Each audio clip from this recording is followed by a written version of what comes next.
തപ്സി പുന്നു, വിക്രാന്ത് മാസി എന്നിവർ പ്രധാന വേഷങ്ങൾ കൈകാര്യം ചെയ്ത് 2021 റിലീസ് ചെയ്തിട്ടുള്ള ഒരു സിനിമയായിരുന്നു ഹസീൻ ദിൽറുബ. ആ സിനിമയുടെ രണ്ടാം ഭാഗമായി കഥ തുടർച്ചയായിട്ട് തന്നെ ഈ വർഷം 2024 ഇന്ന് നെറ്റ്ഫ്ലിക്സിലൂടെ ഡയറക്റ്റ് ആയിട്ട് റിലീസ് ചെയ്തിട്ടുള്ള ഏറ്റവും പുതിയ ഹിന്ദി സിനിമയാണ് ഫിറായി ഹസീൻ ദിൽറുബ. ഹസീൻ ദിൽറുബ സിനിമ കാണാത്തവർ ഈ വീഡിയോയോ ഈ സിനിമയോ കണ്ടിട്ട് കാര്യം ഉണ്ടാവില്ല. ആദ്യ ഭാഗം കാണാത്തവരുണ്ടെങ്കിൽ കണ്ടു നോക്കുക. ആദ്യ ഭാഗവും രണ്ടാം ഭാഗവും റൊമാൻറ്റിക് ത്രില്ലർ ഗണത്തിൽ പെടുന്നതാണ്. ഒരു കംപ്ലീറ്റ് ത്രില്ലർ എക്സ്പെക്ട് ചെയ്യുന്നതിന് അപ്പുറത്തേക്ക് ഇതിന്റെ ഒരു ഡ്രാമ കണ്ടന്റ് അതിന്റെ ഒരു എൻഡിങ്ങിലോട്ട് ചേരുമ്പോഴേക്കും കുറച്ചുകൂടെ ത്രില്ലിംഗ് ആയിട്ടുള്ള എലമെന്റ്സ് ഒക്കെ വരുന്ന ഒരു സിനിമയായിരുന്നു ഹസീൻ ദിൽറുബ. അത് കണ്ടിട്ടുള്ളവർക്ക് അറിയാം ആ സിനിമയുടെ ഒരു ട്വിസ്റ്റിന്റെയും കാര്യങ്ങളുടെയൊക്കെ പാറ്റേൺ. അത് മറ്റു പല സിനിമകളിൽ നിന്നും ഇൻസ്പയർഡ് ആയിട്ടുള്ള ഒരു സിനിമ കൂടിയായിരുന്നു. എന്നാൽ ആദ്യ അവസാനം ബോധരിക്കാതെ കണ്ടിരിക്കാവുന്ന ഒരു ഡീസന്റ് ത്രില്ലർ ആയിട്ടാണ് അന്ന് എനിക്ക് ഹസീൻ ദിൽറുബ ഫീൽ ചെയ്തിട്ടുള്ളത്. എന്നാൽ അതിൽ ചെറിയ പോരായ്മകളൊക്കെ ഉണ്ടായിരുന്നു. അടുത്തൊരു ഭാഗം വരുന്നു എന്ന് കേട്ടപ്പോൾ എന്തായിരിക്കും ആ കഥ തുടർച്ച എന്നറിയാനുള്ള കൗതുകമാണ് നിലനിന്നത്. അപ്പൊ ഇന്ന് നമ്മൾ സംസാരിക്കാൻ പോകുന്നത് ഈ സിനിമയെ കുറിച്ചിട്ടാണ്. അതിനു മുമ്പ് നിങ്ങൾ എന്റെ ചാനൽ സബ്സ്ക്രൈബ് ചെയ്യാത്ത ഒരാളാണെങ്കിൽ ഇപ്പൊ തന്നെ സബ്സ്ക്രൈബ് ചെയ്യുക. ആ ബെല്ലൈക്കൺ കൂടെ എനേബിൾ ചെയ്യുകയാണെങ്കിൽ എന്റെ ഏറ്റവും പുതിയ വീഡിയോസ് എത്രയും പെട്ടെന്ന് നിങ്ങൾക്ക് കാണാൻ സാധിക്കുന്നതായിരിക്കും. ഫിറായി ഹസീൻ ദിൽറുബ. ആദ്യ ഭാഗത്തിലെ പ്രധാന കഥാപാത്രങ്ങളുടെ തുടർച്ചയും മറ്റു പുതിയ കഥാപാത്രങ്ങളും ഒക്കെ ആയിട്ട് കഥ തുടരുകയാണ്.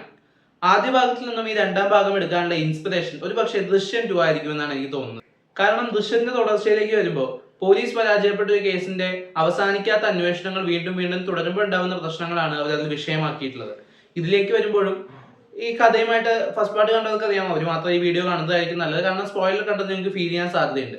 അപ്പൊ ആദ്യ ഭാഗത്തിലെ ക്രൈമും കാര്യങ്ങളൊക്കെ നടന്നതും അത് ഒളിപ്പിക്കുകയും ചെയ്തിട്ടുള്ള കാര്യങ്ങളൊക്കെ പിന്നീടും അന്വേഷണങ്ങളിലൂടെയും ഇവരുടെ ജീവിതത്തിലെ പ്രശ്നങ്ങളിലൂടെയും പിന്തുടർന്നുകൊണ്ടേയിരിക്കുമ്പോൾ അവരുടെ ജീവിതം പിന്നീട് എങ്ങോട്ട് പോകുമെന്നുള്ളതാണ് ഈ സിനിമ മുന്നോട്ട് വയ്ക്കുന്ന കഥ എന്ന് പറയുന്നത്.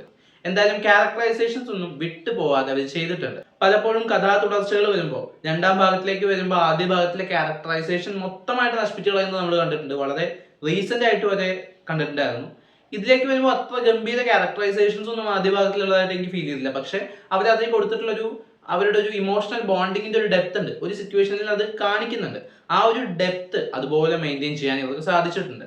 ആ റിസ്കി ആയിട്ടുള്ള കാര്യങ്ങളിലേക്ക് കടക്കുന്ന ഫസ്റ്റ് പാർട്ടിലെ ആ ഒരു ലെവലിലേക്ക് പോകുന്നില്ലെങ്കിൽ കൂടിയും ആ കഥാപാത്ര രൂപീകരണത്തിന് ഒട്ടും കോട്ടം തട്ടാതെയുള്ള പ്രസന്റേഷൻ ആണ് ഇതിലും എനിക്ക് ഫീൽ ചെയ്തത്. തപ്സി പുന്നുവിന്റെ കഥാപാത്രത്തിലേക്ക് വരുമ്പോൾ മാത്രമാണ് എനിക്ക് ചെറിയടത്തൊക്കെ ഒരു പ്രശ്നം തോന്നിയത്. എന്നാൽ ആദ്യ ഭാഗത്തെ ഫുൾ കഥയൊക്കെ ആലോചിക്കുമ്പോൾ അത് ഓക്കെ, അത് അങ്ങനെയൊക്കെ തന്നെയാണ് ആ ക്യാരക്ടർ എന്നുള്ള കാര്യം നമുക്ക് ഊഹം വരും. എന്തായാലും അത് നിങ്ങൾ സിനിമ കണ്ടു തന്നെ മനസ്സിലാക്കിക്കോളുക.